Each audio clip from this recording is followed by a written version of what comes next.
organization to give me the opportunity to share my experiences. Now I am going to present my presentation, uh, atelectasis in the ear, a case report.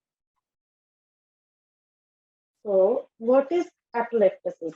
Atelectasis is a difficult condition with many management challenges and currently has no acceptable gold standard treatment. Atelectasis is a loss of normal elasticity of the TM as a result of chronic negative pressure in the middle ear, can be associated with retraction pockets. Atelectasis can be halted or reversed with placement of pressure equalization tube, PET. Atelectasis basically occurring in middle ear cavity, which occurs the chronic otitis media with effusion, like complication or possible complications include adhesive otitis media or max sensorineural hearing. This is the diagram structure on atelectasis in the middle ear. The picture is shown in between the outer ear and the middle ear.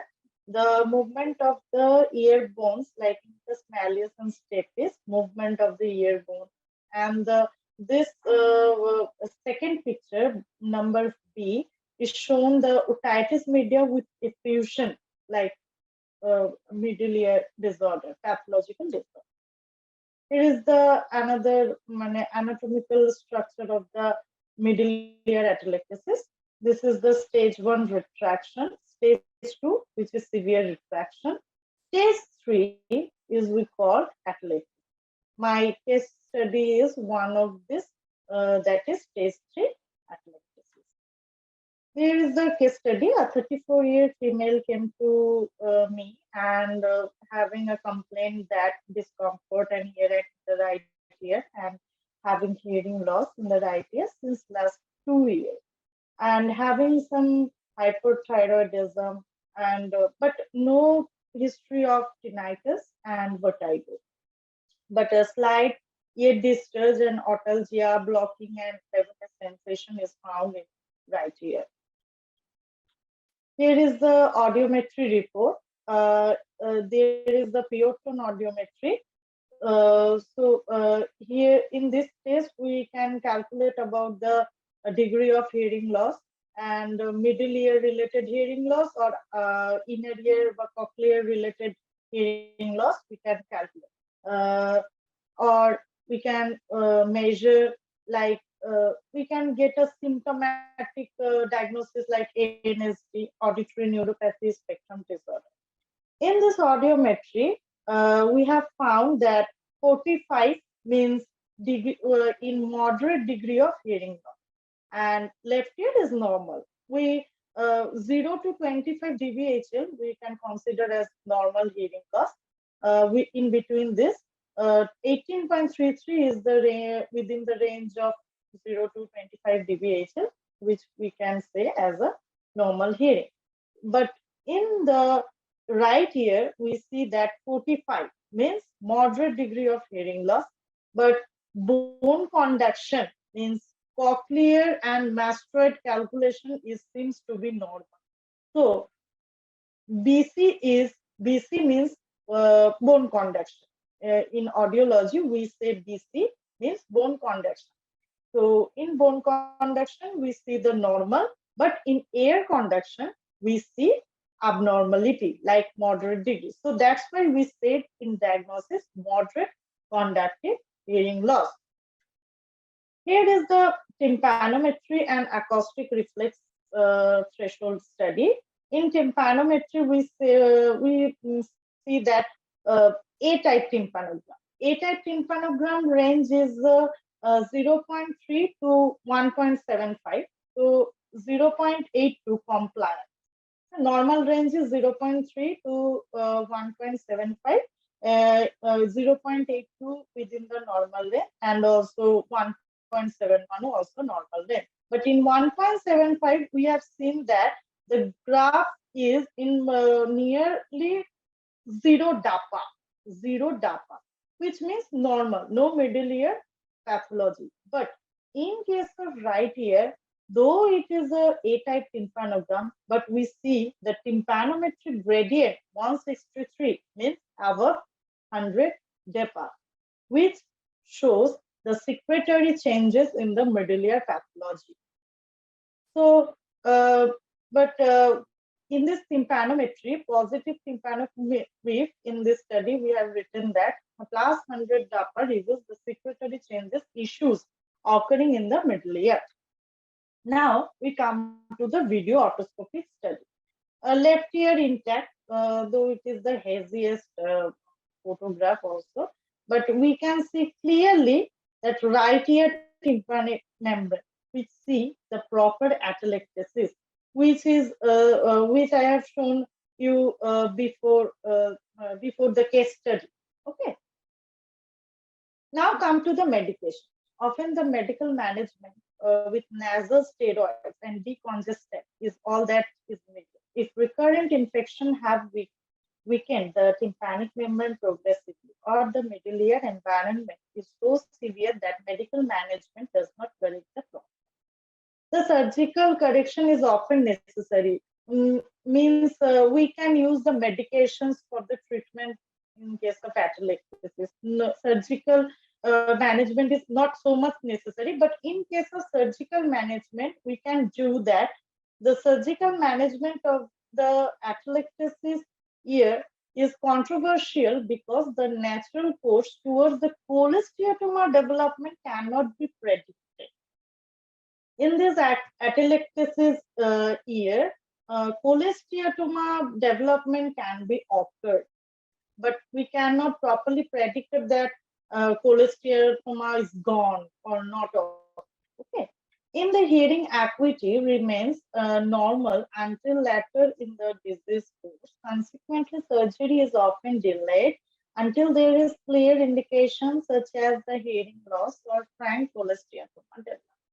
But such delay often necessitates more extensive surgery because earlier intervention appears to be in the best interest of the patient, but is often avoided because of near normal hearing levels at this stage. The author proposes a staging system for the classification and the management of the atelectic. Hearing results and complications in patients undergoing the tympanoplasty. We can go under the tympanoplasty as a surgical management. With or without ossicular reconstruction, we can we have not to touch the ossicles. Without touching the ossicles, we have to do tympanoplasty, like for the patient with the type 3 and type 4 retraction. Elevation of the eardrum followed by the cartilage reconstruction of the tympanic membrane with ossicular reconstruction as indicated. Means ossicular reconstructions we have not needed. Only on eardrum we have to do tympanoplasty. Surgical procedure, treatment of chronic atelectic middle ear was done with the endoscopic placement of cartilage shelled tissue. Interventions. What are the interventions of the surgery? Elevation of the eardrum followed by the cartilage reconstruction of the tympanic membrane with ossicular reconstruction as indicated. Main outcome measured through audiometry testing. Post-operative pure tone average airborne gap for 4 frequencies like 500, 1000, 2000 and 4000 Hz compared to the pre-operative. In our audiological studies, 5124 is the basic and important frequency to calculate the hearing loss, degree of hearing loss, or either it's normal or it's loss or pathological related, any kind of diagnosis, ENT related diagnosis. Basically, basic calculation is done from 5124 Hz.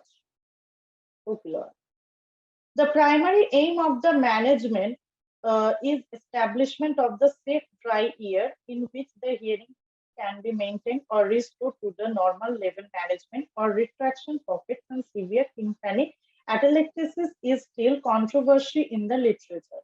Ventilation tubes have proven to be an effective symptomatic treatment. They can immediately correct the conductive hearing loss associated.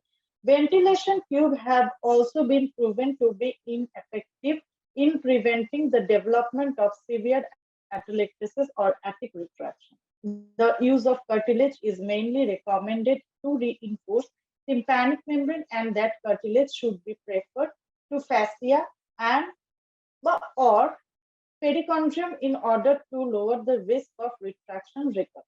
Within the series presented, the use of fascia or perichondrium graft could also allow a successful management of the tympanic retraction or atelectasis correction. But basically, atelectasis is seen in adults, but in case of children also, in group of children or in child cases, we did not use the cartilage for two main reasons. First, to avoid the opacity limit of the new eardrum, thus always allowing a clear inspection of the tympanic cavum in an attempt to reduce the need to recur to post-operative CT scans or to a second look. To use minimally invasive surgical procedure, limiting the surgical sequelae or scars. There are other experiences in the literature as well of reported successful management of tympanic retraction without cartilage grafting. The post-operative audiogram I have done, but no photos are taken. The post-operative audiogram showed also the conductive hearing. In all these stages, the mean ABG means air and bone conduction gap remained below 25 dB. Post-operatively, the hearing was shown to have improved. For each stage, there is a ABG improvement, even if not statistically significant, between the post-operative and pre-operative air-bone gap. And this could be due to the better ventilation of the middle ear after surgery. This study demonstrated that the surgical intervention on the middle ear atelectasis is a safe procedure and has no negative effects on hearing. Nonetheless, the surgical intervention could allow the atelectasis management as well the early diagnosis of retrotympanic cholesteatoma.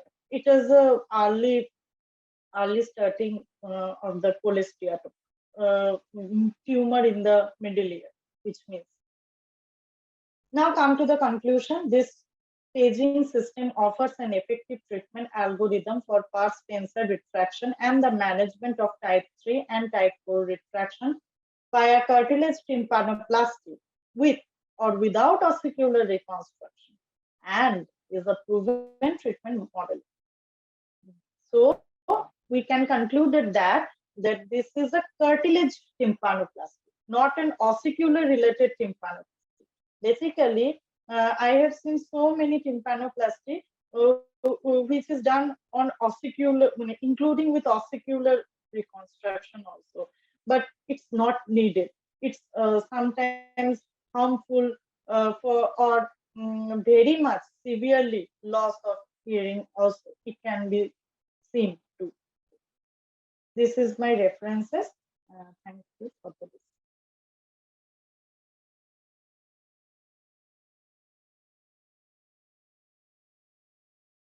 Hello.